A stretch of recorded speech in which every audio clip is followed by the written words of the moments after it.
অধ্যক্ষের পদত্যাগের দাবি, পড়ুয়াদের বিক্ষোভ, অধ্যক্ষের অফিস ঘেরাও পড়ুয়াদের। বর্ধমান রাজ কলেজের ঘটনা, কলেজের বর্ধিত ফি সহ খারাপ পরিকাঠামোর প্রতিবাদে বিক্ষোভ পড়ুয়াদের।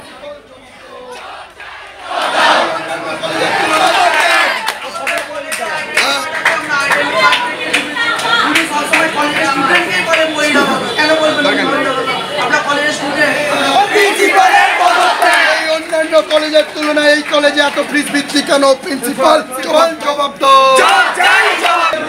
সব ভেঙে ভেঙে পড়ছে কেন? প্রিন্সিপাল জবাব দাও। ছাত্রছাত্রী মরা চোর নয়। ফোনে রয়েছেন প্রতিনিধি আমজাদ আলী শেখ। আমজাদ, কি দাবি করছেন পড়ুয়ারা এবং কলেজ কর্তৃপক্ষই বা কি বলছে? তোমায় জানিয়ে রাখি যে পূর্ব বর্ধমান জেলার বর্ধমানের 10টা কলেজের মধ্যে এটা হচ্ছে টপ 1 কলেজ, যেটা রাজ কলেজ নামে পরিচিত। কার্যত প্রত্যেকটা ছাত্রছাত্রী তারা আশা করে আসেন যে রাজ কলেজে অ্যাডমিশন নেবেন বলে, কিন্তু বিগত 1 বছর ধরে যে পরিকাঠামো রয়েছে রাজ কলেজে একবারে বেহাল অবস্থা রয়েছে। তাই আজকে ছাত্রছাত্রীরা তারা বিক্ষোভ দেখান এবং ঘরের সামনে তারা অবশ্যই বিক্ষোভ করেন। কার্যত তার বিরুদ্ধে কোন রকম ভাবে ওয়াশরুম, গার্লসের এবং পরিকাঠামোগুলো রয়েছে কোন রকম ভাবে সেখানে কোনো কর্ম করতে পারছেন না।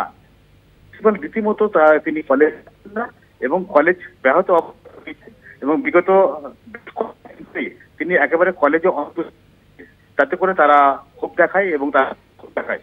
সার্বিকভাবে তারা চাইছে যে অবিলম্বে পদত্যাগের দাবি এবং অন্য প্রিন্সিপাল এখানে এই বিষয় নিয়ে কিন্তু তারা সরব। একেবারে ধন্যবাদ আমজাদ।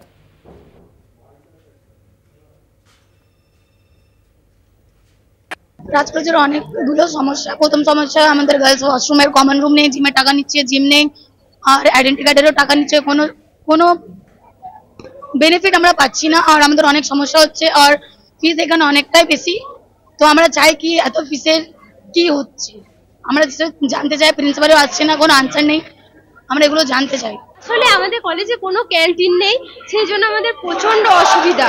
আর আমরা অনেক স্বপ্ন নিয়ে এই রাজ কলেজে ভর্তি হয়েছি, এটা আমাদের স্বপ্নের কলেজ, কিন্তু এখানে এসে দেখছি আমাদের গেট ছেড়ে পড়ে যাচ্ছে, কোথাও দেয়ালে প্লাস্টার ভাঙা, জলের সেরকম জায়গা নেই। জল নিতে এলে আমাদের নিচেতে আসতে হবে, তাও ঠিক নেই জলের জায়গা। আমাদের গার্লস টয়লেটের অবস্থা খুবই খারাপ, মানে যখন তখন যে কোনো কিছু হয়ে যেতে পারে, কোনো অসুস্থ হয়ে যেতে পারে, তো এরকম ব্যাপার। আর অনেকে মানে হেলথ ক্যাম্পের জন্য যে টাকা দেওয়া হয় কলেজে, সেই হেলথ ক্যাম্প প্রত্যেকটা কলেজে মানে একবার করে হেলথ ক্যাম্প হয়, কিন্তু আমাদের কলেজে হয় না।